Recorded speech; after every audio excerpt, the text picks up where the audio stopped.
Vou falar aqui rapidinho, tá? Para vocês, uma introdução do que está acontecendo e aí eu começo aqui. Seguinte, a gente está criando essa possibilidade, né, de estarmos juntos. Vou tentar fazer uma periodicidade, né, de uma vez por semana. Então a gente vai tentar se reunir virtualmente, né, online, toda terça à noite por enquanto. Hoje a gente está começando, né? Ou seja, estamos começando numa sexta, mas a ideia é ficar toda terça à noite. O que acontece? A gente vai estar marcando, tá? Para se reunir, para estar assistindo algum concerto, alguma apresentação, algum ensaio. Eu tô muito mais preocupado, na verdade, né? Com a questão tanto pedagógica, no sentido da prática de orquestra, né? Para vocês perceberem isso, quanto também a questão musical, né? Que vai adicionar muito para a gente, para nossas vidas, tanto os músicos amadores quanto os músicos profissionais, enfim. De toda forma, a gente sai ganhando com conhecimento, né? E para começar, eu combinei com os meninos da prática de orquestra 2 que a gente ia começar com uma série, tá? De Beethoven, sobre Beethoven, né? E hoje a gente vai tentar ver aqui, né, se a transmissão cooperar, se der tudo certo, se Deus quiser, o primeiro episódio, tá, dessa série. É uma série da BBC. Consegui pegar um arquivo dela que tem legenda, tá, em português, e aí a gente vai assistir ela aqui.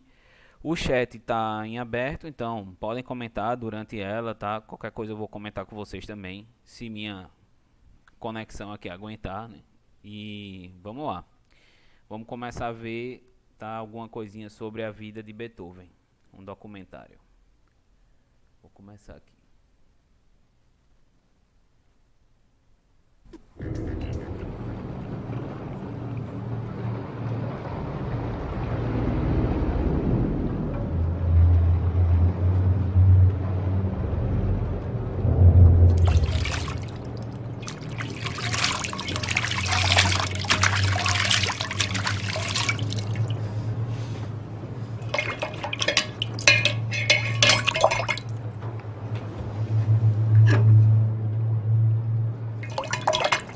There were some who found me difficult and hostile,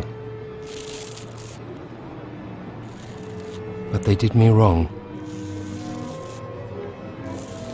Little did they know of the reason why I seemed that way. It wasn't my choice to shrink from society, and I had to live alone. Like someone who'd been banished.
By the time his Ninth Symphony was performed that night in Vienna, Ludwig van Beethoven was profoundly deaf. Almost 2 centuries later, this music remains as potent, obsessive, and bewilderingly brilliant as ever. It's even more remarkable when you remember that its composer was unable to hear.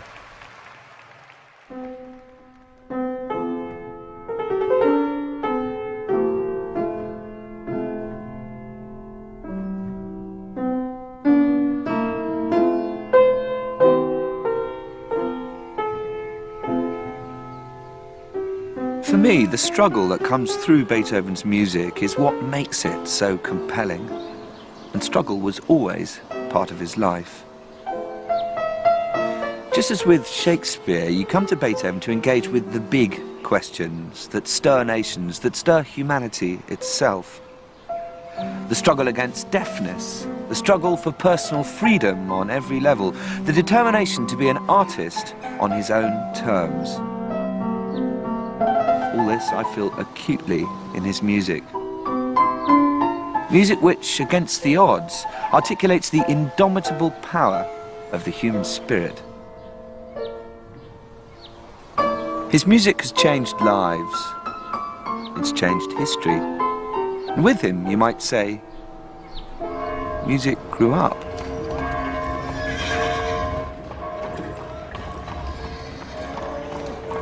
Beethoven was born into a family of court musicians in the German city of Bonn.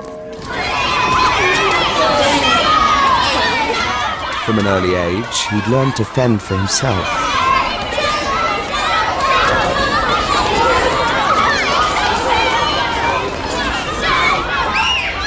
Look at him. What's he so miserable for? Your mother's dead, isn't she? No, she's not. Well, she must be. Look at the state of you.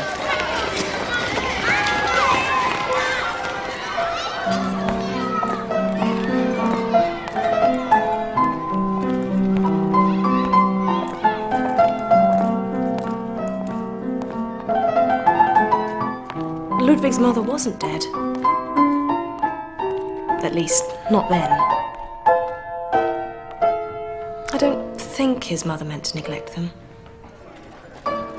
It wasn't as if they were poor. Certainly not when we were children. But I don't remember it being exactly a happy home. Keep the tempo even.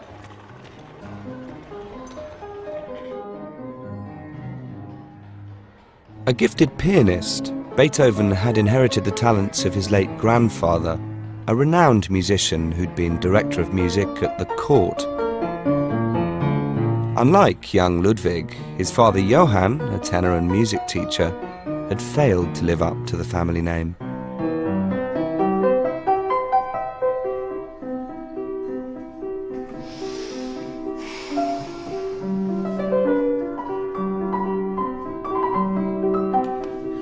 Right, that's enough. Stop. Enough.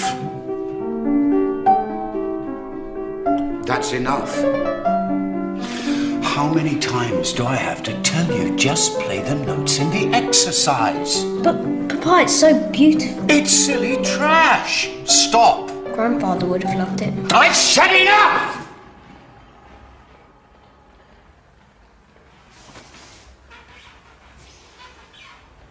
We all hated the way his father treated him.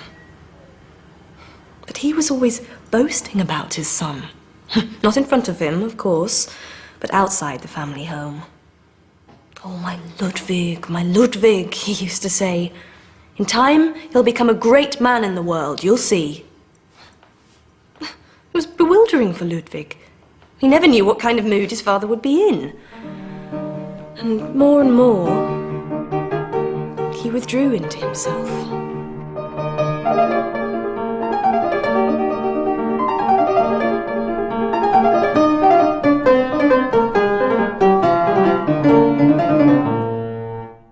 It was clear that Beethoven's talent as a musician might provide an escape from his father. And when he got his first job, aged only 13, as deputy court organist, Beethoven's future suddenly seemed brighter. He began to study the work of Bach, Mozart and Haydn. And it's around this time you can see first evidence of his gift for composing. Since I was 12, my muse has often whispered to me, "Try and write down the harmonies in your soul." Only 12 years old, I thought, and how would I look as a composer? And what would men experienced in the arts say about it? I was almost shy. But my muse wished it, I obeyed and wrote. This is a work of astonishing sophistication for such a young composer. In the previous 20 years, sonatas had become the principal benchmark by which piano music was judged, so it says a lot for the young Beethoven's ambition that he was prepared to attempt this form so early on.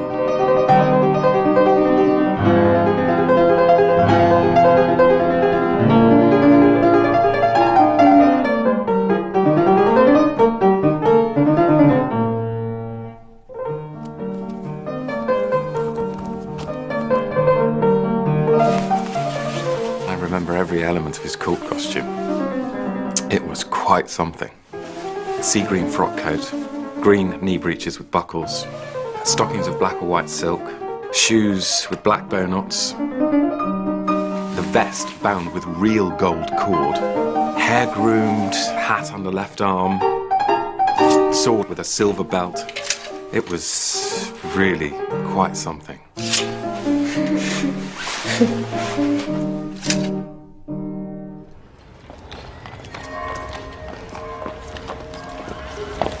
People were talking about him. A worthy successor to Wolfgang Amadeus Mozart. My brother. I don't know. I mean, how can I tell?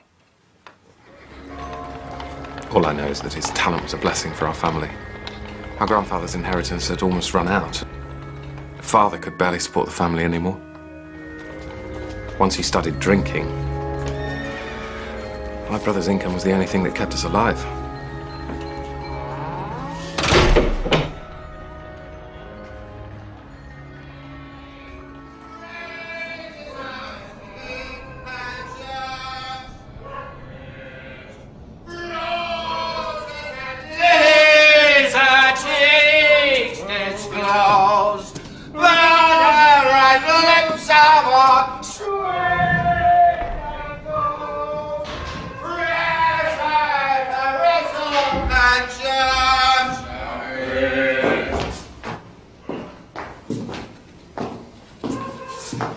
Up you get. Come on. Go away.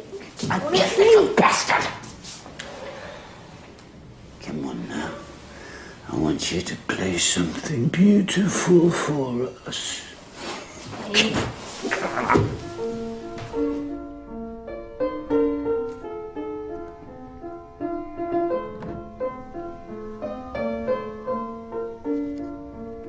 Brilliant, isn't he?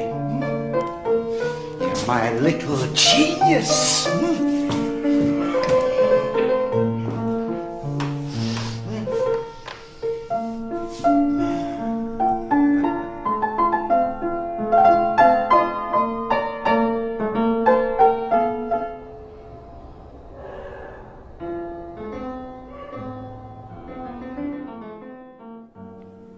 It was a bad time.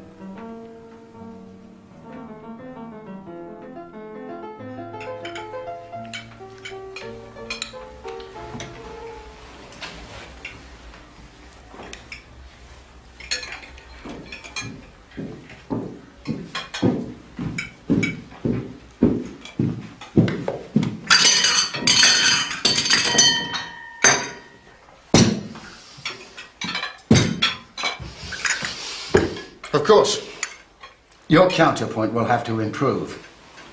It's quite inadequate, especially for... Shut up. What did you just say? Come back here! You have nothing more to teach me. But I taught you everything you know!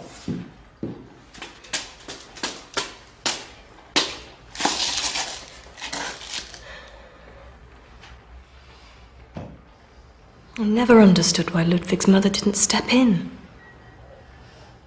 He certainly never criticized his parents in front of us. But I had the feeling that he'd given up relying on them.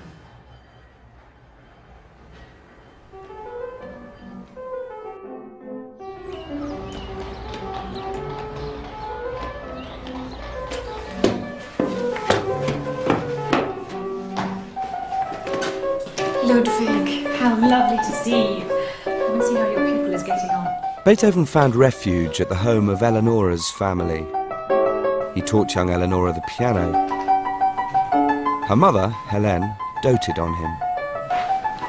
The whole of Bonn was talking about this young genius. But my mother was one of the few who understood how fragile he was.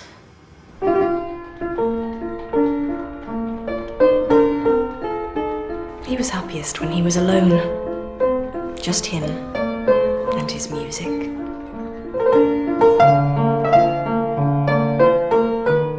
My mother knew that he needed protecting.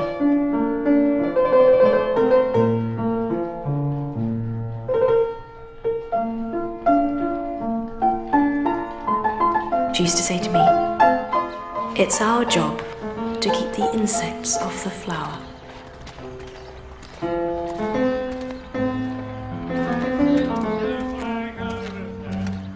But even music couldn't shield Beethoven from the deterioration of his family life.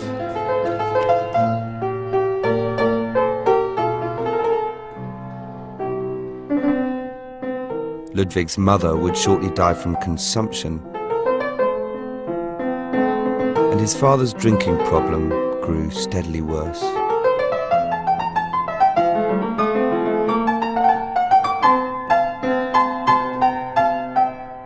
At the age of 19, Beethoven's life reached a turning point. He realised he would have to take over as head of the household, and in a dramatic move, he wrote to his father's employer, the Elector of Bonn, asking that half his father's salary be paid to him. It was typical of Beethoven's boldness, and he got his way.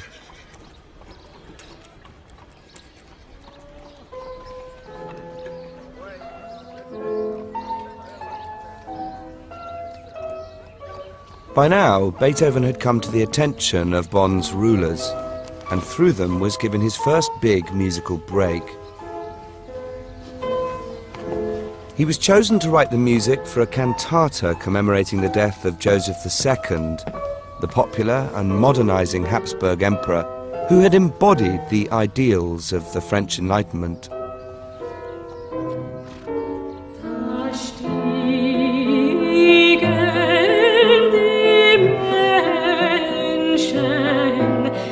Close to the French border, Bonn had always been influenced by French Enlightenment thought, and the young Beethoven also found himself drawn to its values of virtue, reason, freedom, and progress.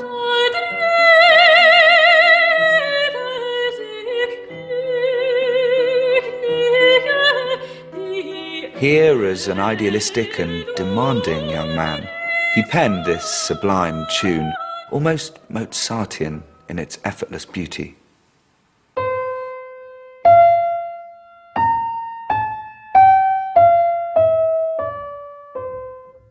This soaring line, mankind climbs towards the light, has been called Beethoven's melody of humanity, and its shape, its melodic contour, we'll hear again and again in other works. What does it consist of? A rising figure, and up again, and then it turns back in on itself.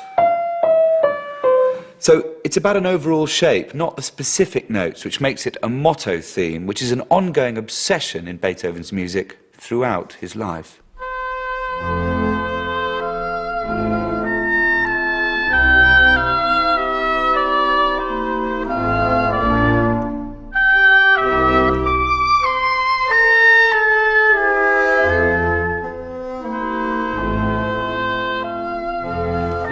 No, stop! Stop! Unless my ears deceive me, you are playing flat.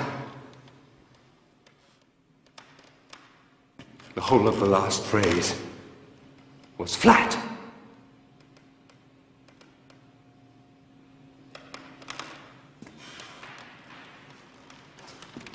Again. from the beginning.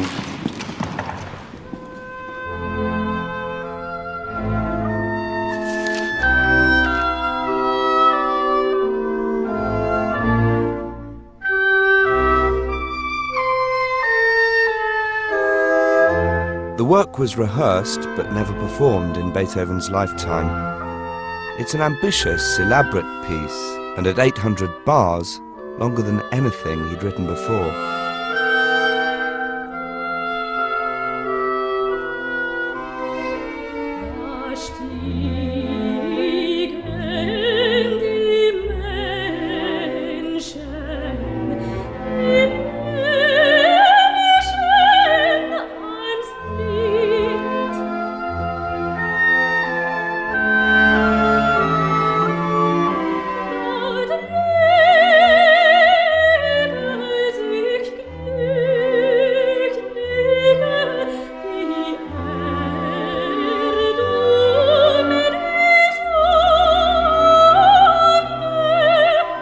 The cantata was commissioned at a turning point in European history, and it's the first time we see Beethoven dealing with political ideas.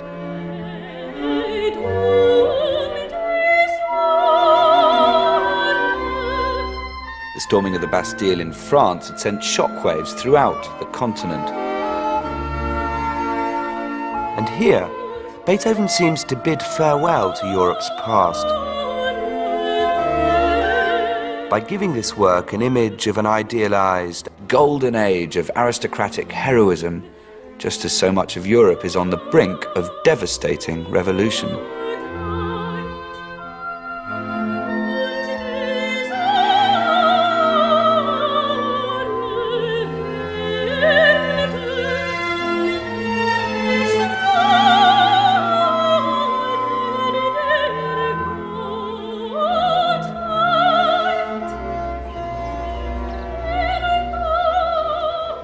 Beethoven had attained recognition in Bonn's aristocratic circles. It was now time for him to seek a wider horizon. His life in Bonn could only take him so far. He was well aware of that. And he had so much more to learn in Vienna. But he knew not to rely on anyone. That much he'd learnt from his childhood. It's hard to say goodbye. It's something I know you have to do. But if only it weren't such a long way away. Eleonora would like to say goodbye. I'm late. I'm sorry. Please don't be angry with her. I wasn't able to return his love. And, in his usual way, he was angry with me for it.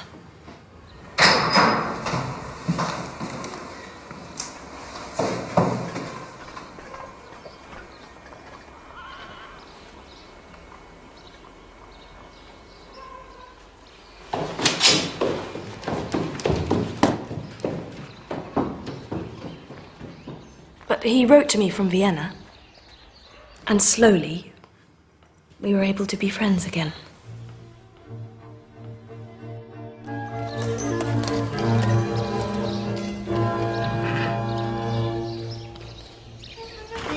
At the age of 21, Beethoven left Bonn behind him and set off to seek his fortune in Vienna, the musical capital of Europe.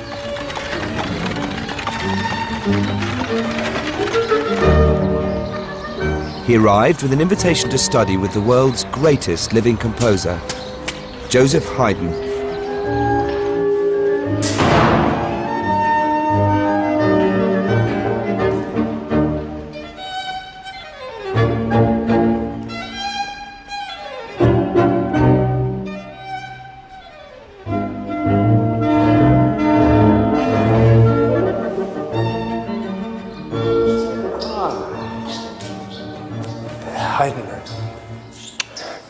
Pleased to meet you.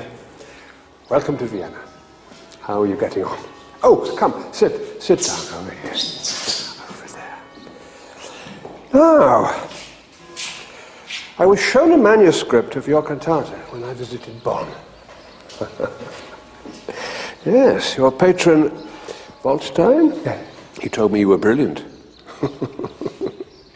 Yes, he said, with a lot of hard work, he shall receive Mozart's spirit through the hands of Haydn.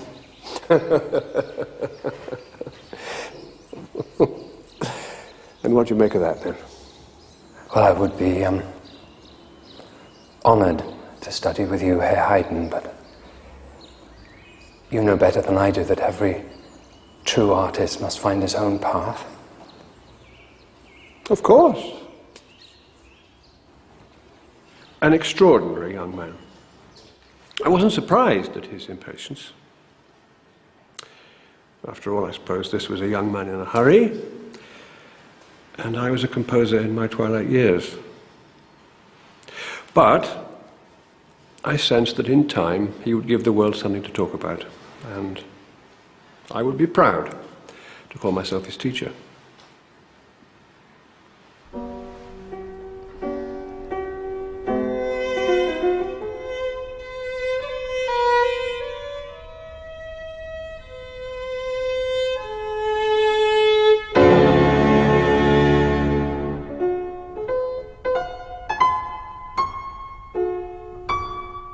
Soon after he arrived in Vienna, our father died.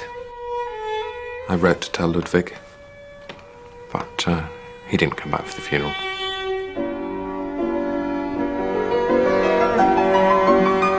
In fact, he never returned to Bonn.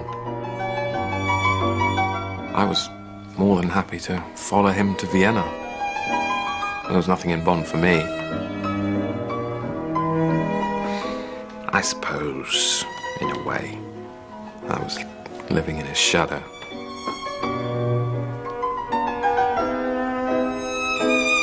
Ludwig got on with his life. His new life.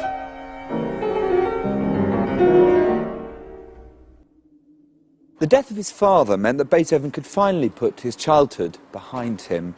Before long, he was being feted in the salons of the Viennese nobility as the city's most exciting newcomer. Nothing could hold him back.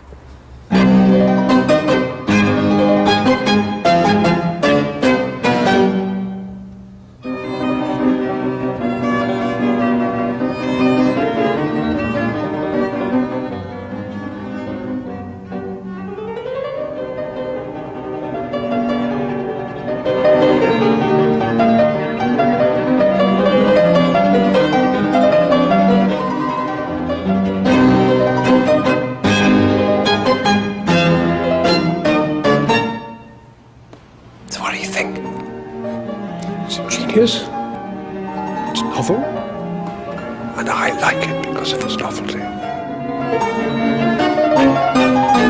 Others may find it too complex. If I were you, I wouldn't publish this last one just yet. It needs more work.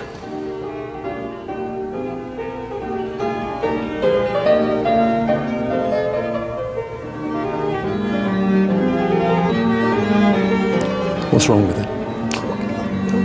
No, nothing's wrong with it. I simply meant that this is a complicated work. Absolutely too much so. The public hasn't caught up with you yet. Perhaps they're not quite ready for this.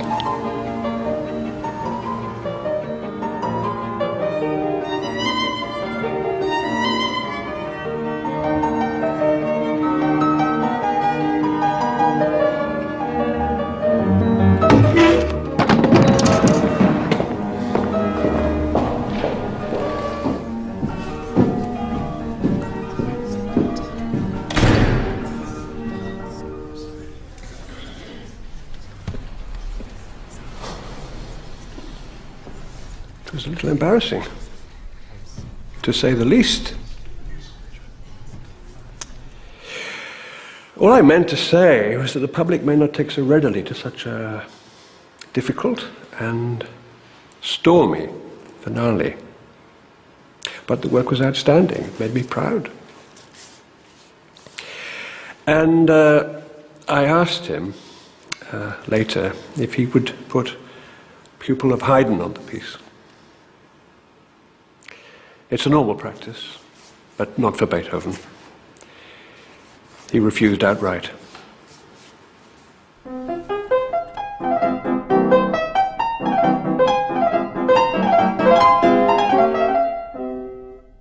Perhaps it was necessary for the young composer to carve his own way.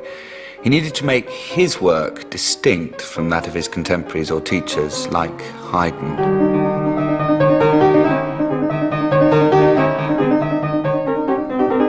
And he does that here in the F minor piano sonata, setting himself challenging ground rules in order to express the maximum.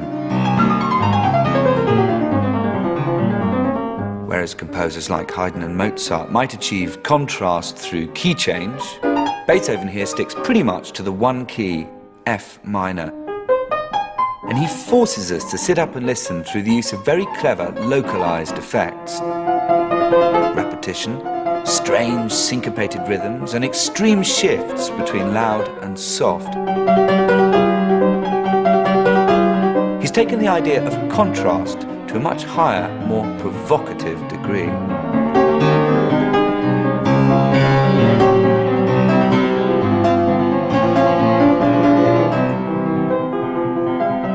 The feelings he aroused in his teachers were not confined to me alone. He was so stubborn, so bent on having his own way, that many of us had our disagreements with him.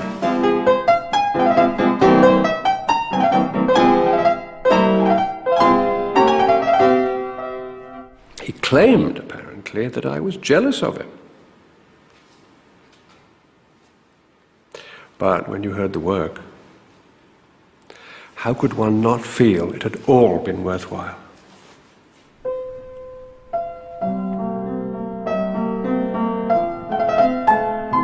Beethoven's early years in Vienna were characterized by his writing for the piano.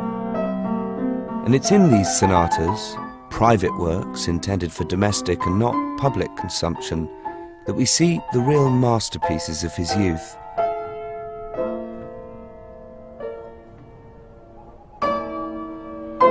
With them, you have a sense that he's discovered his inner voice.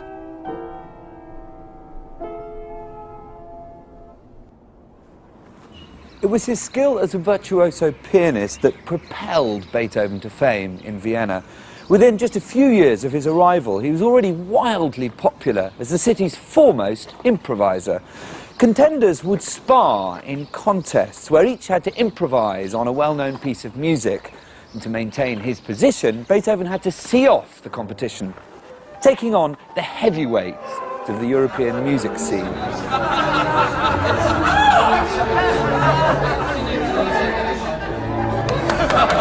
Ladies and gentlemen,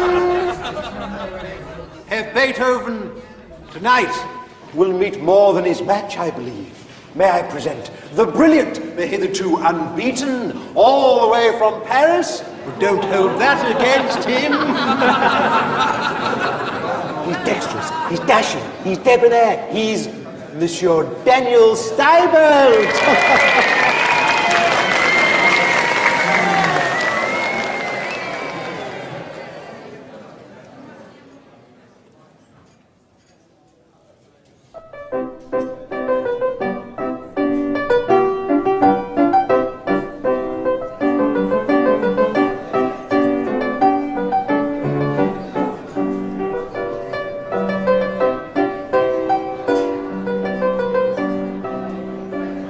So when are you going to start? We haven't got all day.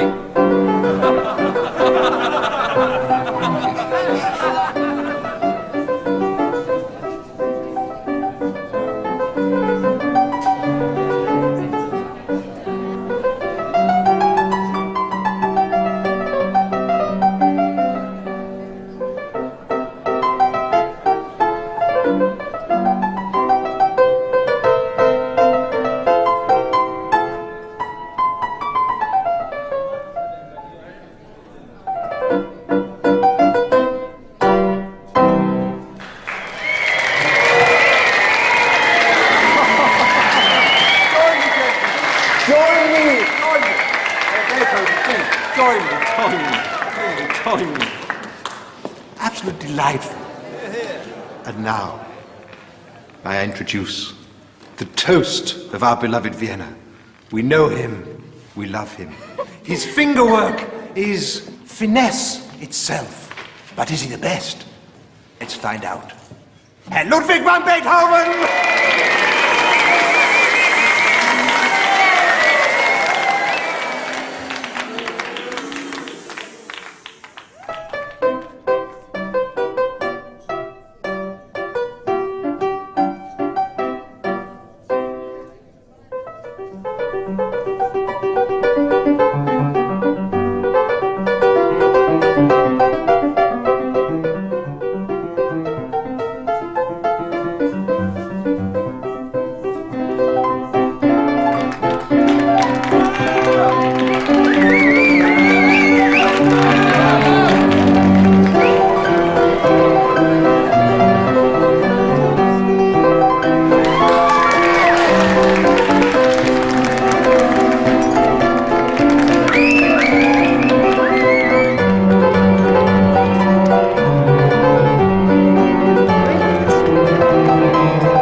He used to write to me from Vienna. He sounded so excited. Life was full of promise. If we met again, he told me, I'd find him very different. You'll see, he said, that a better life has done much to erase the traces of unhappy times. He was lionized by the aristocracy, adored by the wealthy, and he even wrote to my husband Franz to say that there was love in the air. Despite what people say, I'm no misanthrope. You know that. And something's happened recently to lift my mood. This change has been brought about by an enchanting girl who loves me and whom I love. This is the first time I feel that marriage may bring me happiness. Of course, we were all delighted. He'd always had such difficulties with women, always falling in love, but somehow it never quite worked out. Well, he's talented. I mean, he's brilliant. He plays like a dream. And he's ugly. Well, he's not exactly ugly, but he doesn't make the best of himself, does he? He wears cheap, nasty jackets. I almost want to pay for him just to go to a tailor. Oh, but he has a kind of charm, a sort of magnetism. He's written a sonata for me. I know.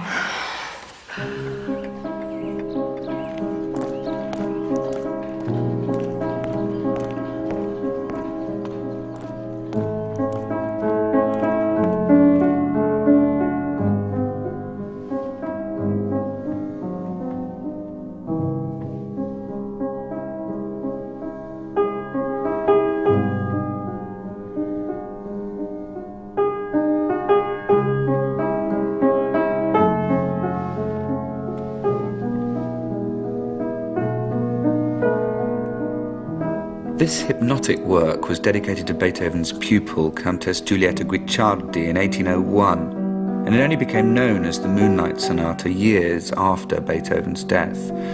He himself gave it the subtitle Sonata in the Manner of a Fantasia, And it's this fantasy-like quality which builds on the huge talent Beethoven had for improvisation. Here we see that very gift taken out of the public sphere into the private realm.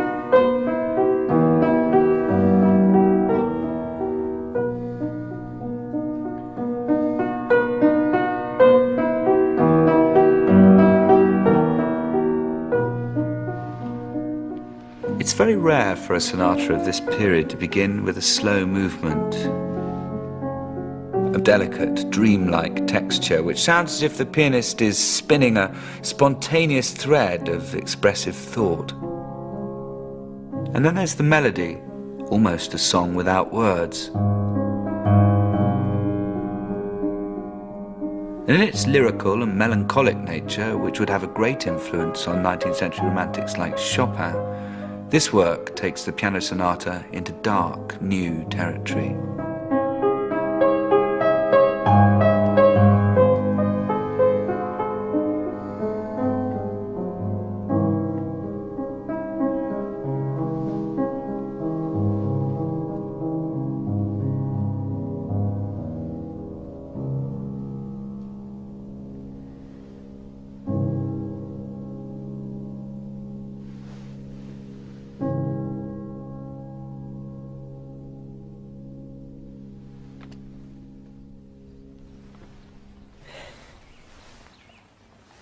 I understand you're going to be at Prince Nicolaus's this Friday. No, I won't be going. Can't bear that crowd. But I shall be there. Oh, no, how nice.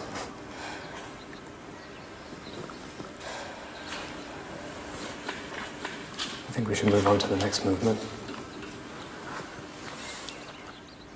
Giulietta was one of many women with whom Beethoven would fall in love. Yet it wasn't just a fear of intimacy that stopped him getting too close. There was something else. I was lucky enough to be taken on as Herr Beethoven's assistant. An honor indeed. And as such, I was privileged to spend a great deal of time with him, just the two of us. Which sometimes meant knowing things about him the rest of the world as yet had no idea of. Have you seen the quintet yet? Yes. And I've marked the misprints. Why can't they ever get it right?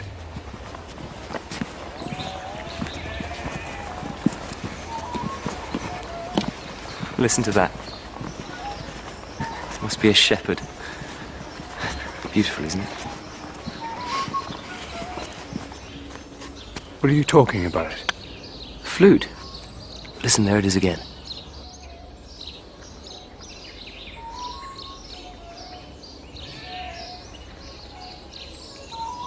You're joking, aren't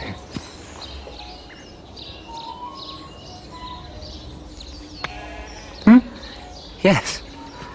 Yes. I must have misheard it.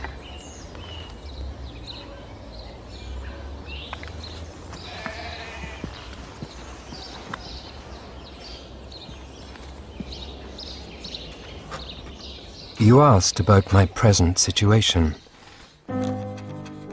Well, to the outside world, everything is fine.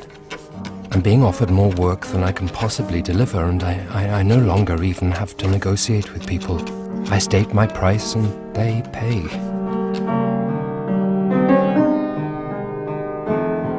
But the truth is that that secret demon, my health, is destroying everything. My ears continue to buzz and hum day and night.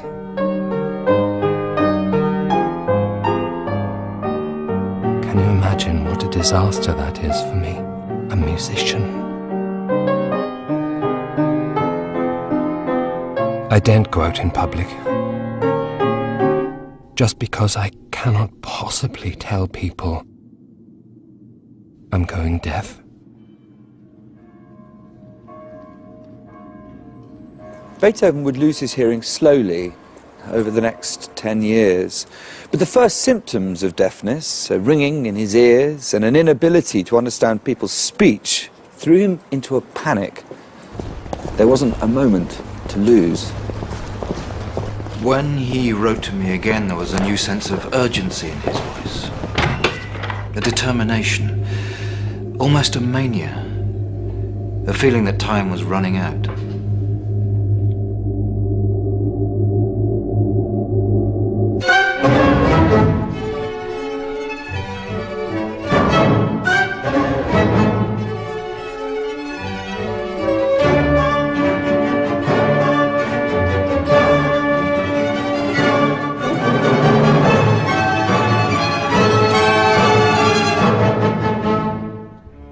Everything Beethoven had fought for seemed in jeopardy.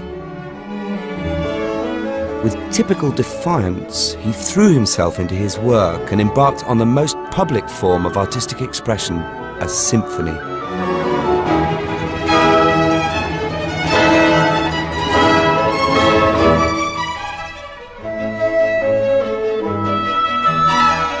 I live entirely in my music. I've barely completed one work before beginning another.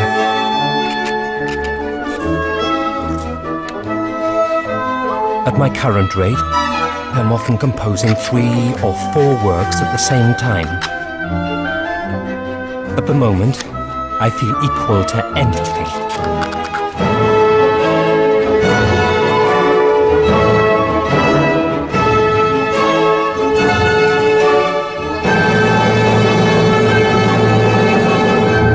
It's an extraordinary work, reflecting the swings between melancholia and exuberance which characterise this time for Beethoven. This last movement has a kind of ferocity about it. The music of a hooligan.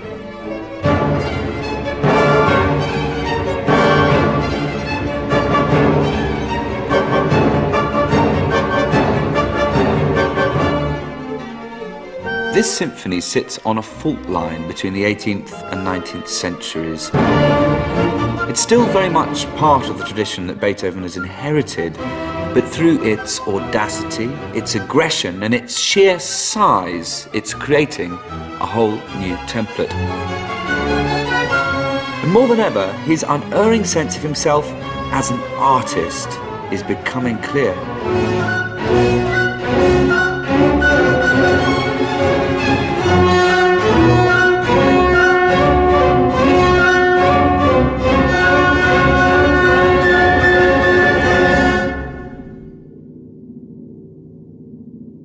I can't possibly marry this man.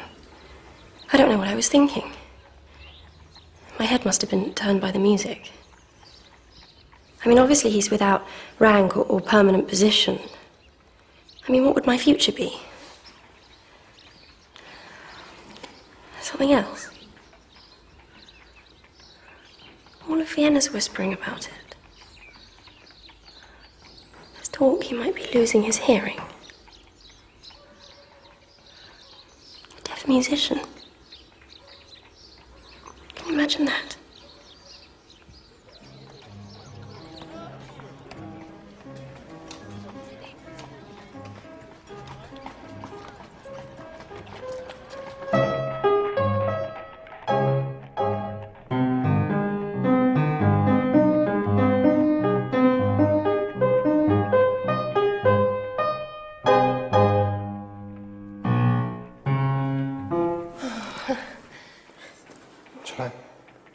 It's just sort of, well, it's,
hearing hasn't improved.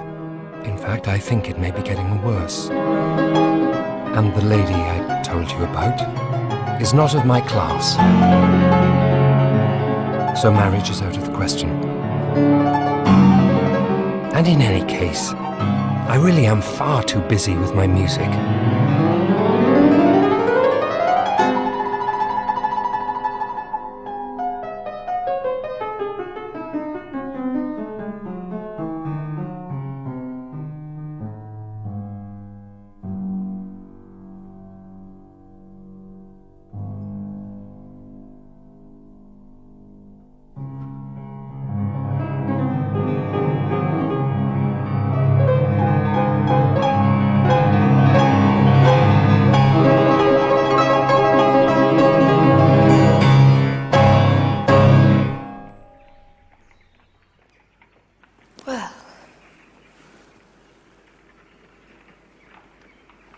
Bravo.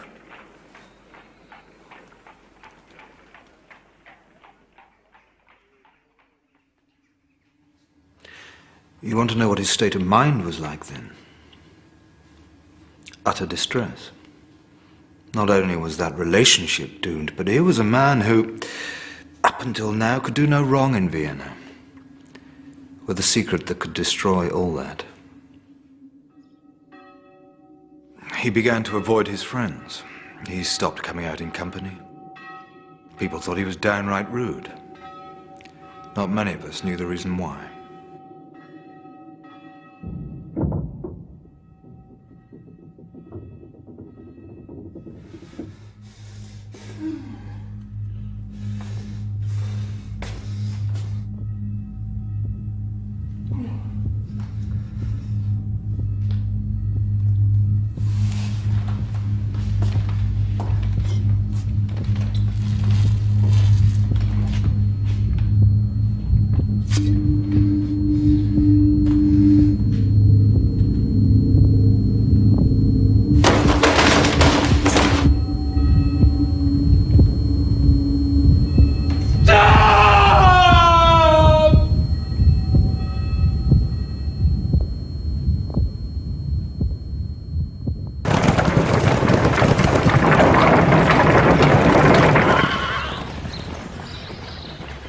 He left Vienna for a few months. I was worried. I tried to keep his business going for him back here, to give him a chance to relax.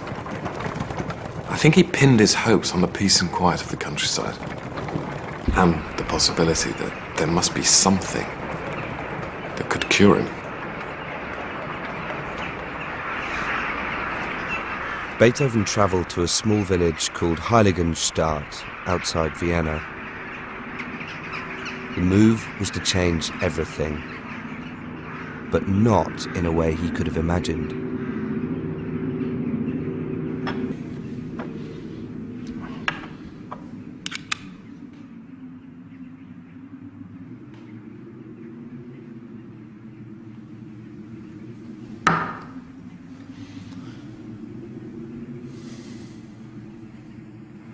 So, the poultices, the baths, the infusions, none of them have worked. Now you're telling me there may be no cure.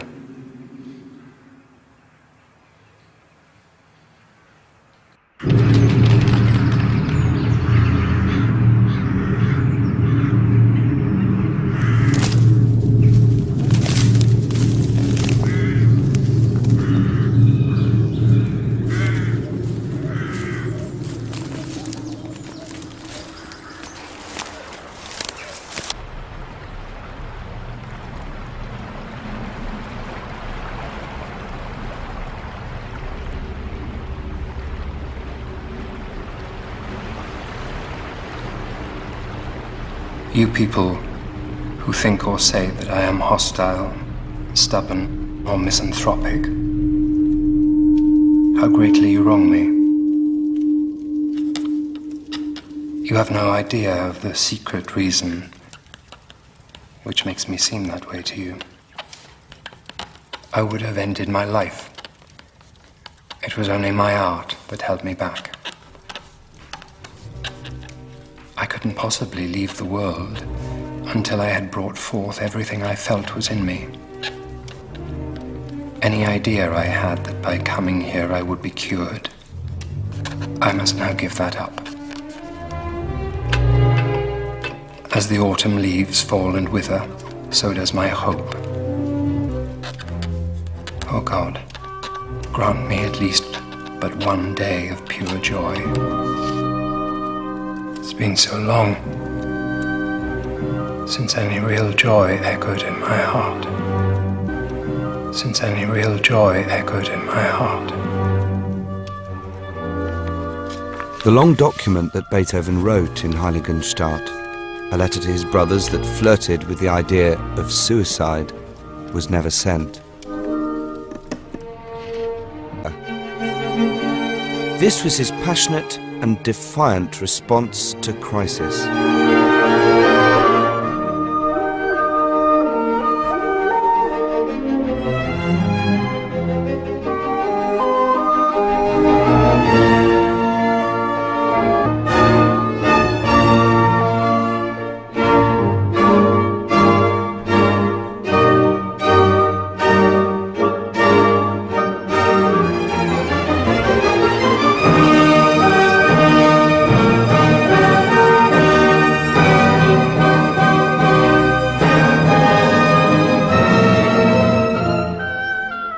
In its scale, ambition and complexity, the Eroica Symphony was a huge leap forward for Beethoven, immediately eclipsing the achievements of the second. He's demanding that the world perceive him as a true artistic hero, albeit a flawed one.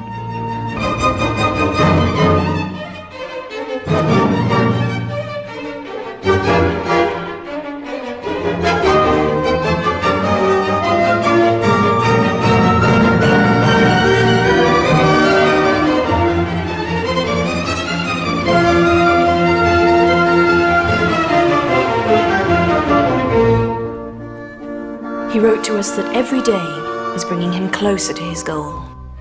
A goal he couldn't describe, but he could feel. You'll see, he said. I will be happy again.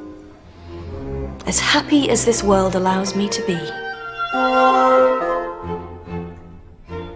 Resigned to his fate, he wrote, "Let my deafness no longer be a secret, even in art."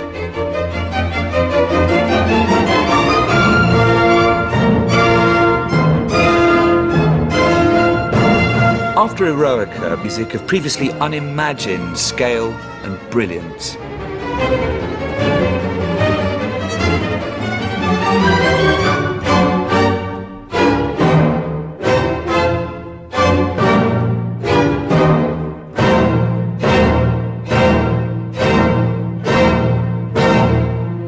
But the deeply personal crisis of losing his hearing was only the start of his difficulties. As he reached his peak as a composer, Beethoven would experience even greater struggles with the world around him.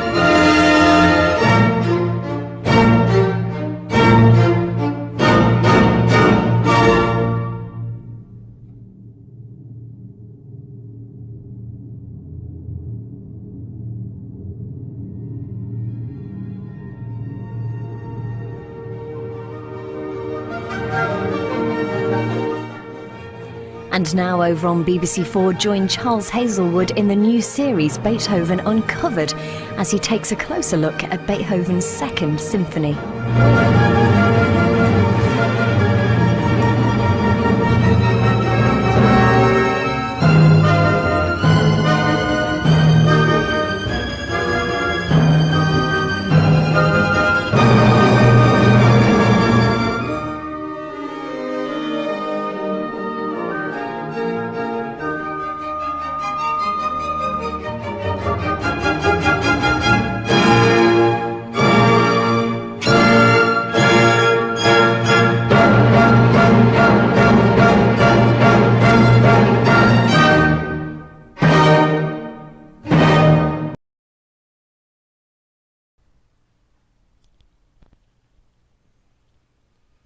Então, pessoal, esse foi o nosso primeiro dia, né, do Cine Orquestra. Por enquanto estamos chamando assim. Começamos, né, como eu falei no início, para quem chegou depois, começamos esse nosso Cine Orquestra com essa série, né, sobre Ludwig van Beethoven, né, que é um ícone, um emblema, né, na história da música e da arte, né, em si. Como a gente viu, né, em alguns momentos desse primeiro episódio, né, ele era um verdadeiro artista, né, que colocava toda a sua alma, no sentido da sua mente, né, da sua vontade, toda a sua intenção, ele colocava em sua música. Então é isso, eu espero que vocês tenham gostado. Com relação a algumas pequenas falhas de conexão e de legenda, né, que eu percebi que algumas partes do episódio estavam sem legenda, eu vou tentar ver como é que tá o segundo episódio, né, que a gente vai ver na semana que vem, para ver o que é que eu posso fazer. Pronto, e em relação à conexão também, né, eu espero que a gente não se surpreenda, né, negativamente, que continue como tá para melhor. Então,